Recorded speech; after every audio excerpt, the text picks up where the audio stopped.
Alhamdulillahi Rabbil Alamin, wassalatu wassalamu ala ashrafil mursalin, Nabiina wa maulana Muhammadin wa ala alihi wa sahbihi ajma'in. Wa ashhadu an la ilaha illallah wahdahu la syarika lah, wa ashhadu anna Muhammadan abduhu wa rasuluh sallallahu alaihi wa ala alihi wa sahbihi wa man tabi'ahum bi ihsanin ila yaumiddin. Alhamdulillah, kembali kita melanjutkan di malam ini pembacaan kitab Al-Lu'lu' wal Marjan, kumpulan hadis riwayat Bukhari Muslim, dan insyaallah kita akan membaca bab yang ke-36, babun nuzulus sakinati li qiraatil Quran. Bab turunnya as-sakinah disebabkan karena ada bacaan Al-Quran. Hadis nomor 458.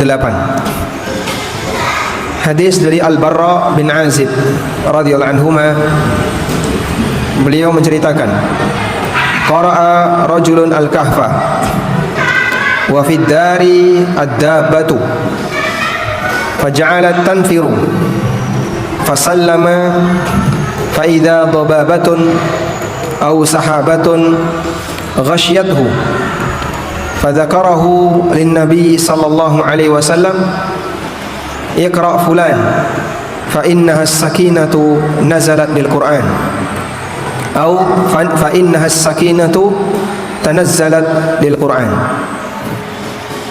Al-Barra bin Azib radhiyallahu anhu bercerita, suatu ketika ada seorang sahabat yang membaca surat Al-Kahfi, wa fid dari ad-dabbah, dan di dalam rumah ada kendaraan.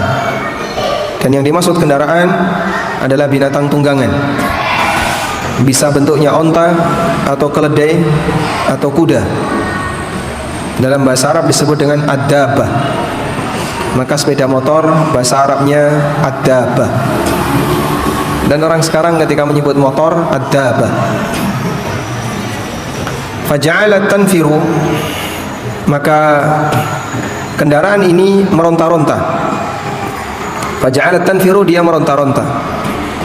Fasallama, kemudian orang ini berdoa agar diselamatkan. Fasallama bimakna da'a bisalama.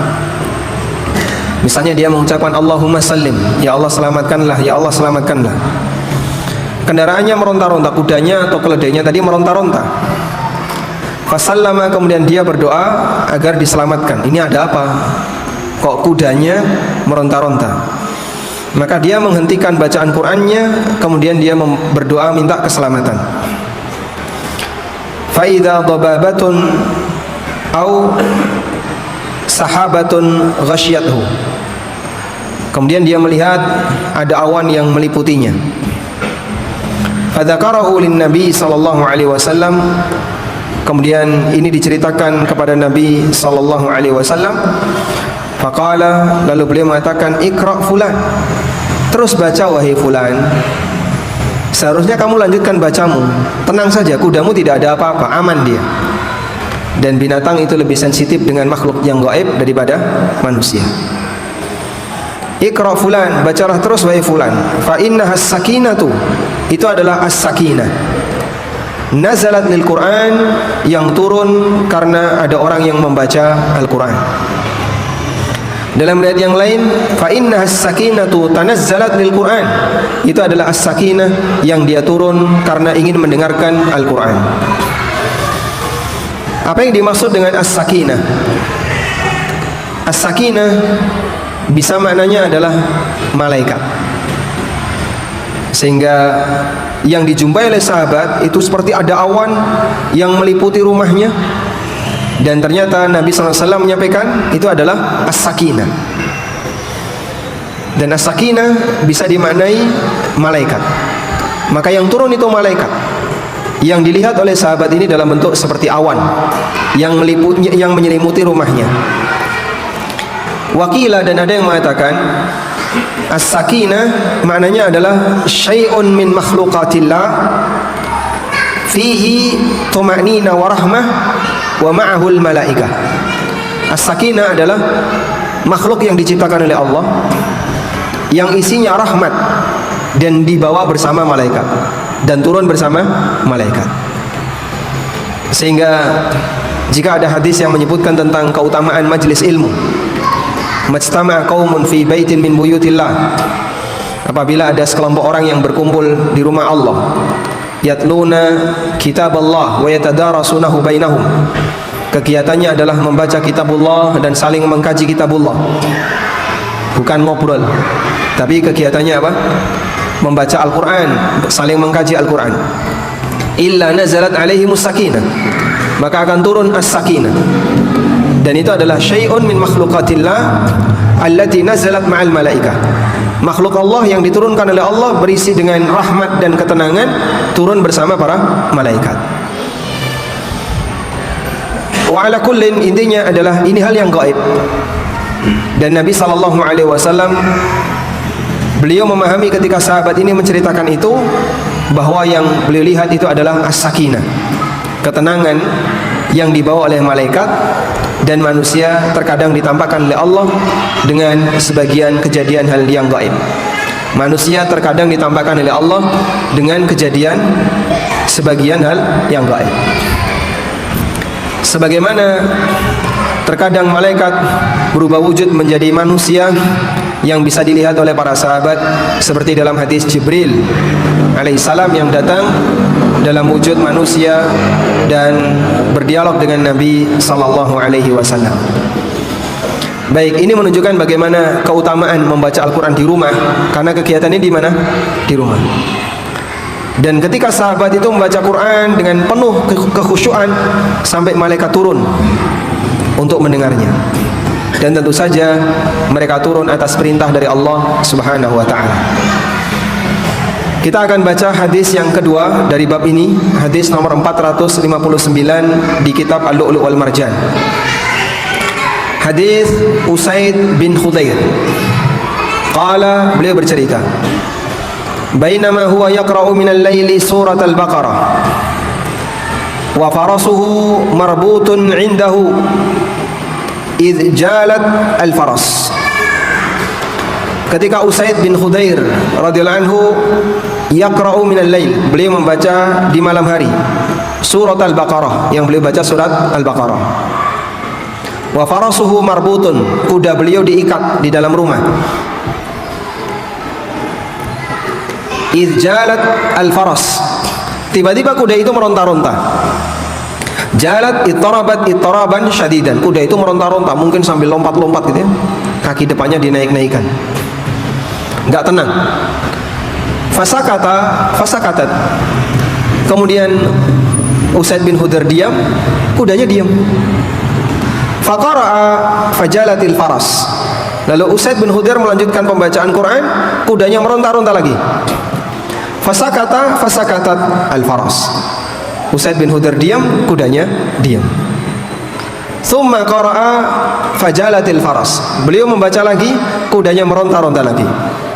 Fansarafa, akhirnya Usaid bin Khudair beliau mendekati kudanya. Wa kana ibnuhu Yahya qariban minha, dan anaknya Usaid bin Khudair yang bernama Yahya ada di dekat kuda. Anaknya Usaid bin Khudair ada di dekat kuda. Fashfaqa an tusibahu, maka Usaid bin Khudair khawatir kalau kuda ini meronta-ronta nanti nendang anaknya. Falamma istarrahu rafa'a ra'sahu, maka dalam posisi seperti itu, istarra bermakna jarra yajurru idza sahaba. Ketika Usaid ke arah anaknya kemudian menarik anaknya, beliau melihat ke arah atas, ila sama, rafa'a ra'sahu ila sama hatta ma yaraha. Kemudian Usaid melihat ada awan yang naik, dhullah yang naik ke langit, sampai kemudian hilang, tidak lagi dilihat. Falamma asbaha, di pagi harinya kejadian ini diceritakan kepada Rasulullah sallallahu alaihi wasallam.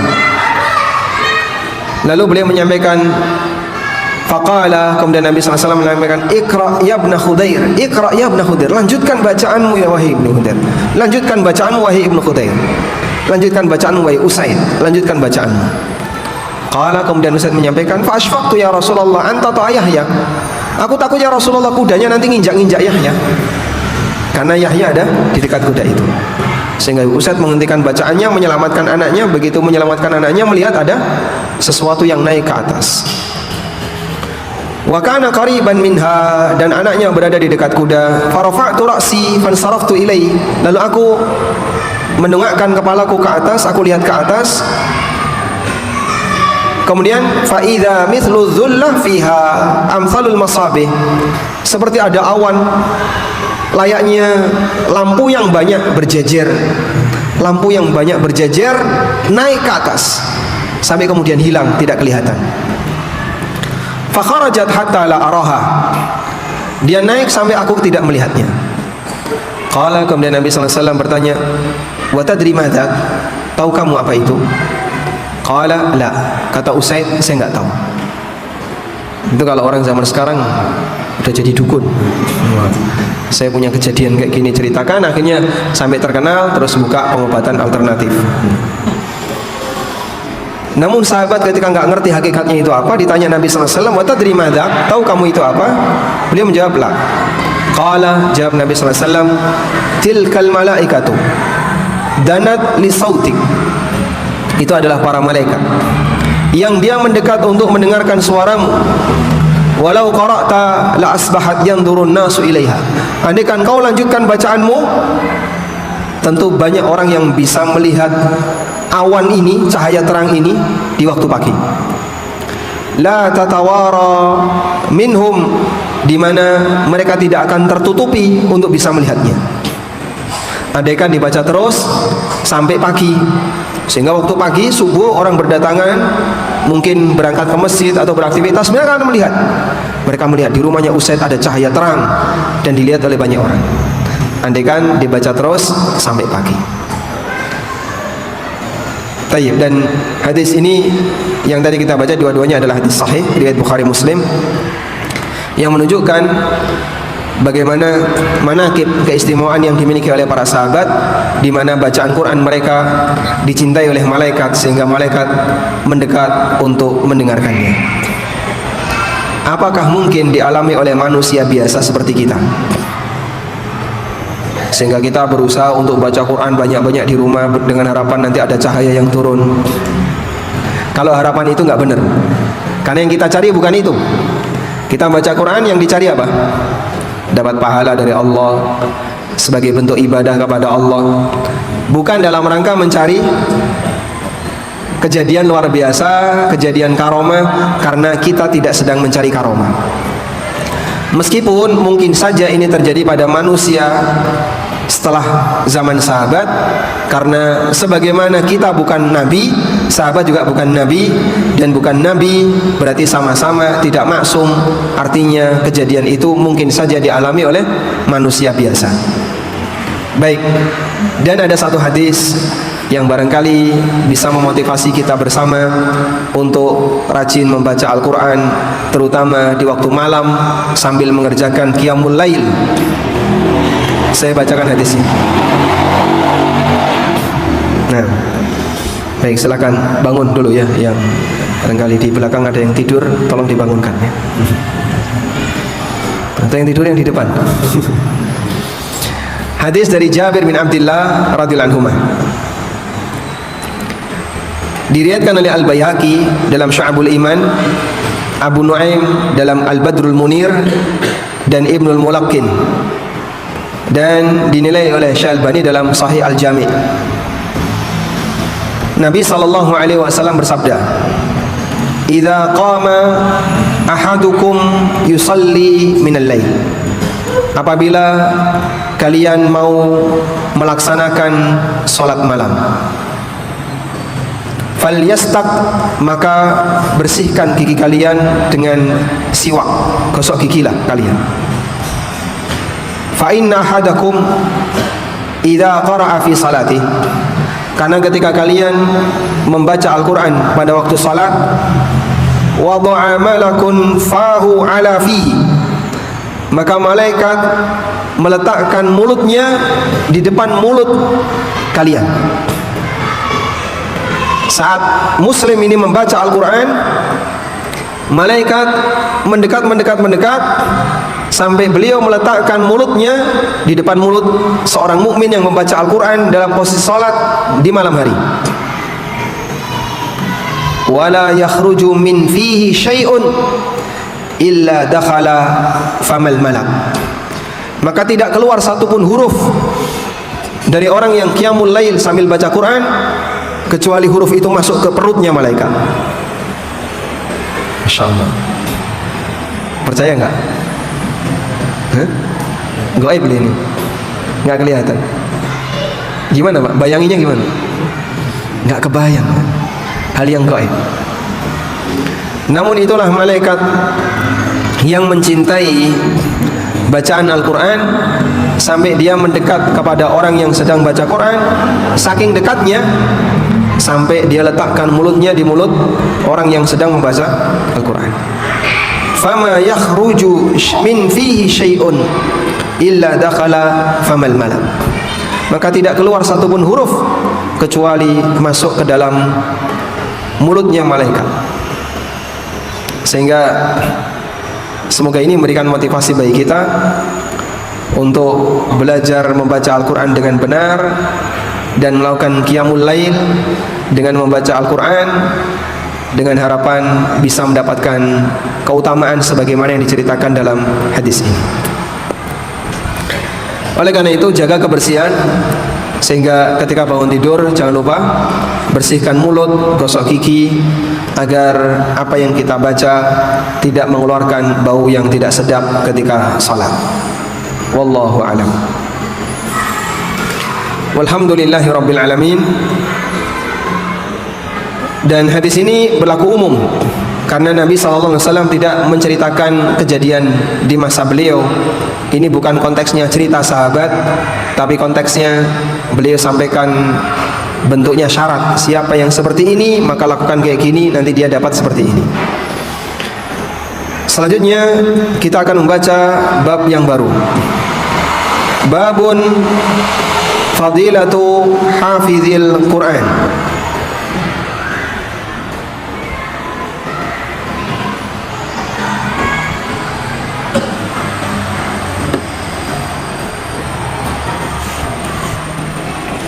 Bab keutamaan orang yang menghafalkan Al-Quran. Satu hadis yang dibawakan oleh penulis dalam bab ini, hadis nomor 460, dari Abu Musa Al-Asy'ari radhiyallahu anhu, Rasulullah sallallahu alaihi wasallam bersabda, "Mathalul mu'min alladhi yaqra'ul Qur'an kamathalil utrujah." Perumpamaan seorang mukmin yang membaca Al-Quran. Dia mukmin dan dia membaca Al-Quran. Hatinya beriman dan dia mempelajari bahan iman, yaitu Al-Quran. Kamathalil utrujah, seperti utrujah. Apa itu utrujah? Sitrun, lemon. Ini utrujah ya, seperti ini utrujah. Kelihatan? Ya, pokoknya lemon lah, jeruk lemon. Rihuha tayyib, aromanya wangi. Wa ta'muha tayyib, dan rasanya enak.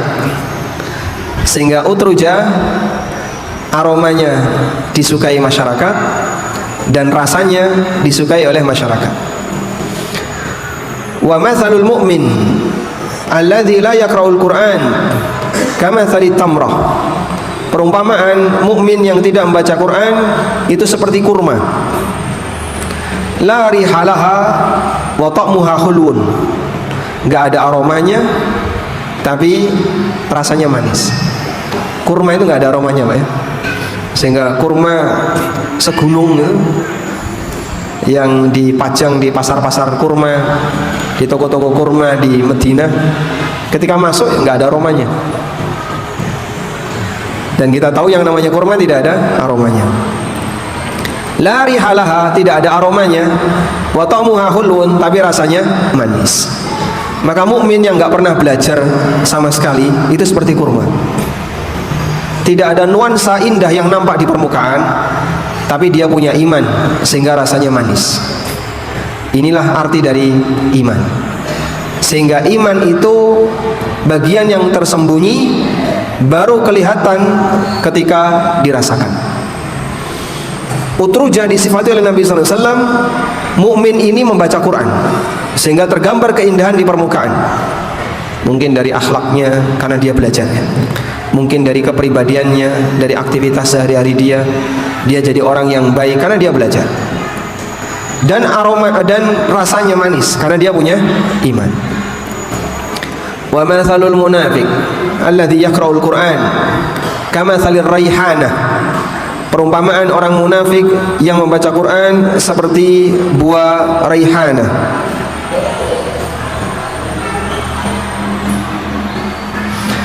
Kamathalir raihanah, seperti daun raihana. Rihuha thayyib, aromanya harum, wa ta'muha mur, tapi pahit. Gimana raihana? Seperti kemangi. Ini raihana. Aromanya wangi tapi rasanya apa? Pahit. Wa mathalul munafiq alladzi la yaqra'ul Qur'an kamathalil handalah. Perumpamaan munafik yang tidak pernah membaca Quran seperti handalah. Laisa laha rihun wa ta'muha mur. Tidak ada aromanya dan rasanya pahit. Coba kita lihat handalah. Nama sahabat ini Al-Handalah.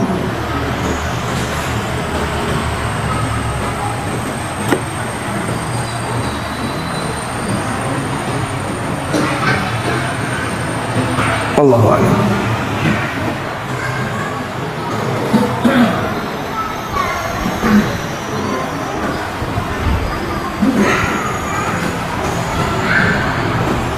Dia seperti sayur timun gitu, yang tidak keluar aroma dan rasanya kalau dimakan pahit. Apa? Hah? Pari. Ini pari. Kurang lebih kayak gitu ya. Pari.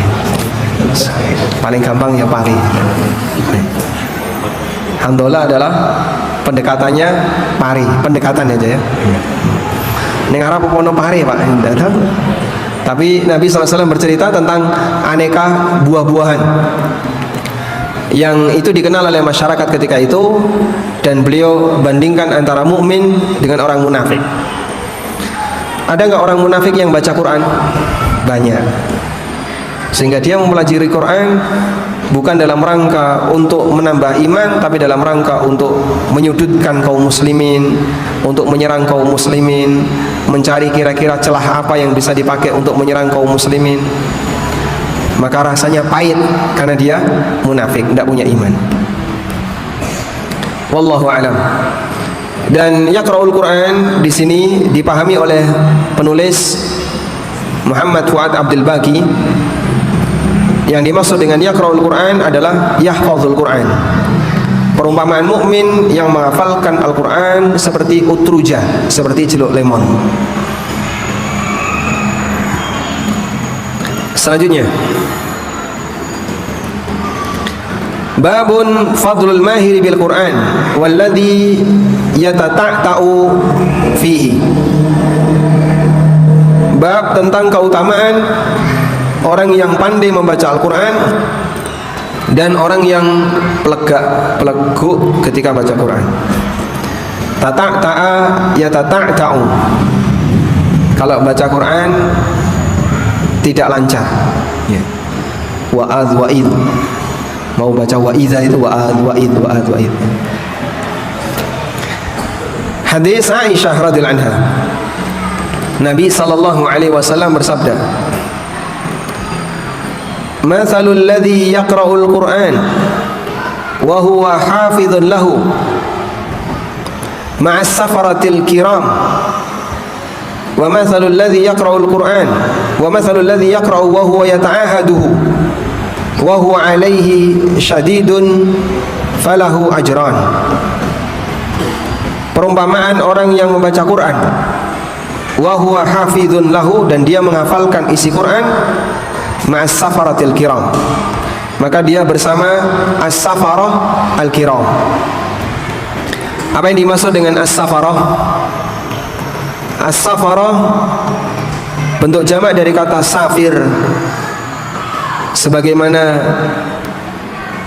katabah bentuk jamak dari kata katib.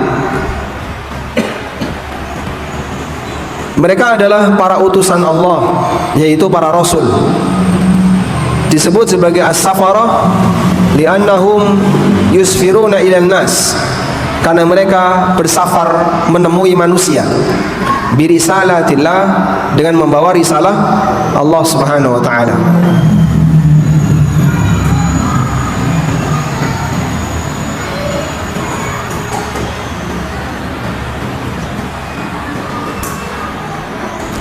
Dan kata safarah itu disebutkan oleh Allah Ta'ala di surat Abasa, di surat Abasa ayat 15. Kalla innaha tadhkirah faman sya'a dzakarah fi suhufin mukarramah marfu'atin mutahharah bi aidi safarah kiramin bararah.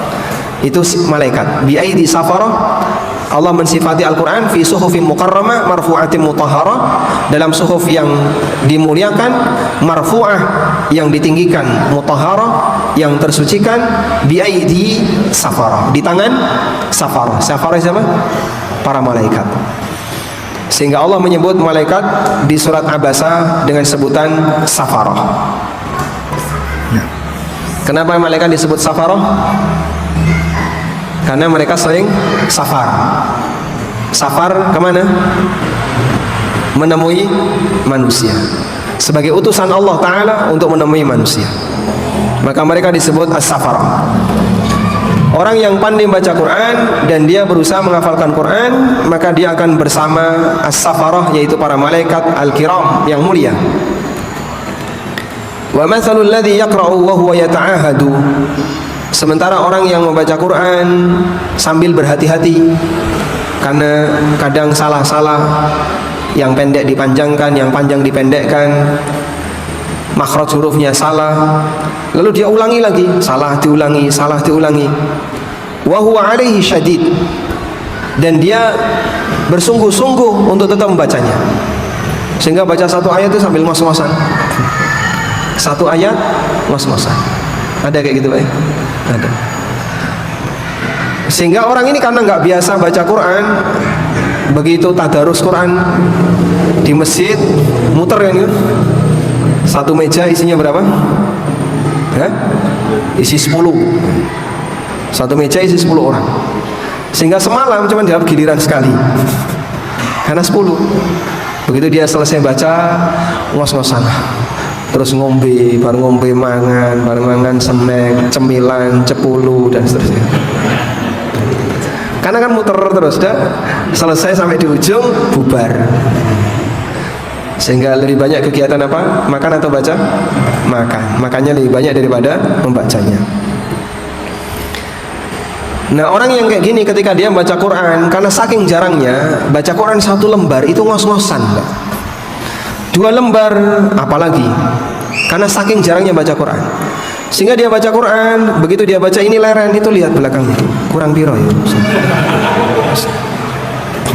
kurang 5, tilak diri ingin nanya ini kisah. Pak tilak diri yang nampak tuh, Pak. Nggih. Biasanya kayak gitu, Pak. Sehingga dia itu pengen cepat selesai itu. Begitu dia baca leren, oh, saya kurang telu, digas. Nah, yang kayak gini disebabkan karena dia belum terbiasa. Maka saat dia belum terbiasa, begitu membaca sedikit rasanya sudah capek. Nabi SAW mengatakan kalau dia tetap sabar membaca, falahu ajron, dia dapat 2 pahala. Pertama, pahala membaca. Yang kedua, pahala bersungguh-sungguh meskipun telah tertatih-tatih, tapi terus dia membaca. Wallahu a'lam.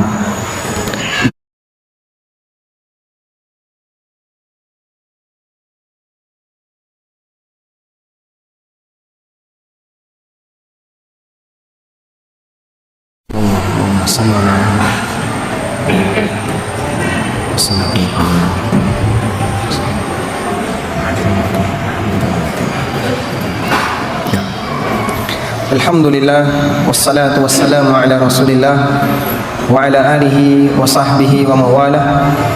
Wa asyhadu an la ilaha illallah wahdahu la syarika lah wa asyhadu anna Muhammadan abduhu wa rasuluh. Dalam hadis dari Aisyah tadi tentang tingkatan orang yang membaca Quran menunjukkan bahwasanya kemampuan orang yang berbeda dalam baca Quran menentukan nilai kelebihannya. Sehingga orang yang pandai membaca Quran memiliki nilai yang berbeda dengan orang yang tidak pandai membaca Al-Quran. Karena itu bersyukurlah bagi yang pandai membaca Quran, sehingga ketika dia baca Quran tidak salah-salah, dan berusaha untuk memperbaiki bagi di antara kita yang barangkali kurang mahir dalam membaca Al-Quran. Dibuat target Pak, dibuat target. Pokoknya gimana caranya Ramadan tahun ini saya suaranya seperti Syekh Sudes misalnya ya. Boyku mimpi bona.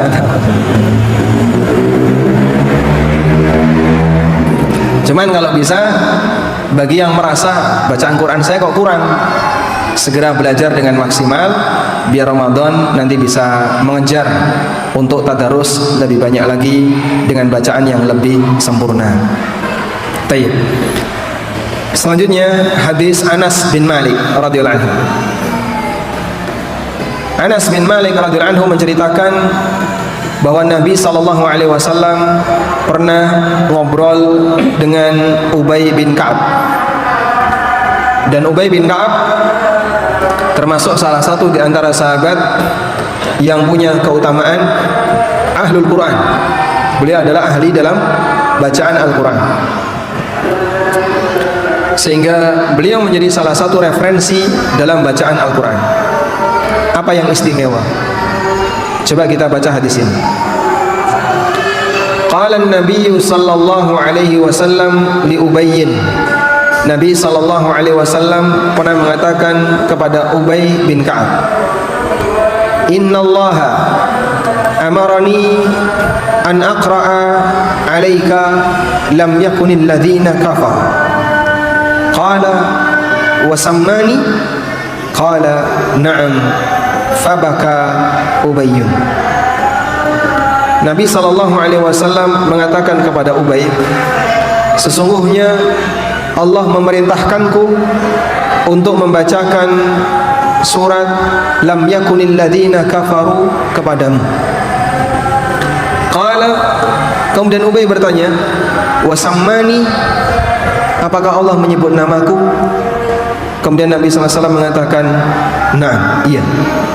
Fabaka Ubay, kemudian Ubay menangis. Karena waktu Nabi SAW menyampaikan ini, beliau mengatakan, Allah perintahkan aku untuk membacakan surat Al-Bayyinah kepadamu. Maka Ubay ingin tahu, apakah Allah menyebut namaku? Dijawab oleh Nabi SAW, iya, Allah menyebut namamu. Ubay nangis. Masya Allah. Nangis terharu betapa bahagianya beliau karena namanya disebut oleh Rabbul Alamin, Allah Subhanahu wa ta'ala. Coba bayangin Pak ya, kalau misalnya ada orang yang namanya disebut presiden, pas presiden itu pengumuman bahwa besok adalah hari libur, lalu di tengah beliau pengumuman, beliau menyampaikan kepada warga Indonesia semuanya, ya, saya mengenal, menyebut nama Bapak Fulan, Bapak si A, beliau tinggal di kerajaan misalnya ya. Dan itu kita dengar, saat pengumuman itu kita dengar, kira-kira gimana Pak? Mungkin kita akan terharu, kita bahagia, Masya Allah, nama saya disebut oleh Pak Presiden, atau disebut oleh siapa lagi, bahkan nama kita terkenal dalam forum internasional, maka mungkin kita akan sangat senang, kita akan sangat bangga. Bagaimana dengan nama yang disebut oleh Allah Subhanahu wa ta'ala? Maka Ubay menangis ketika mendengarkan, apakah Allah Ta'ala menyebut namaku? Iya. Fabaka Ubay. Maka Ubay nangis karena namanya disebut oleh Allah Subhanahu wa ta'ala. Wallahu a'lam. Baik, mungkin itu yang bisa kita sampaikan. Semoga kita dijadikan oleh Allah sebagai hambanya yang dekat dengan Al-Quran dan dijadikan oleh Allah sebagai ahlul Quran. Wassallallahu ala nabiyyina Muhammadin wa ala alihi wa sahbihi wa sallam wa akhiru da'wana alhamdulillahi rabbil alamin. Wassalamualaikum warahmatullahi wabarakatuh.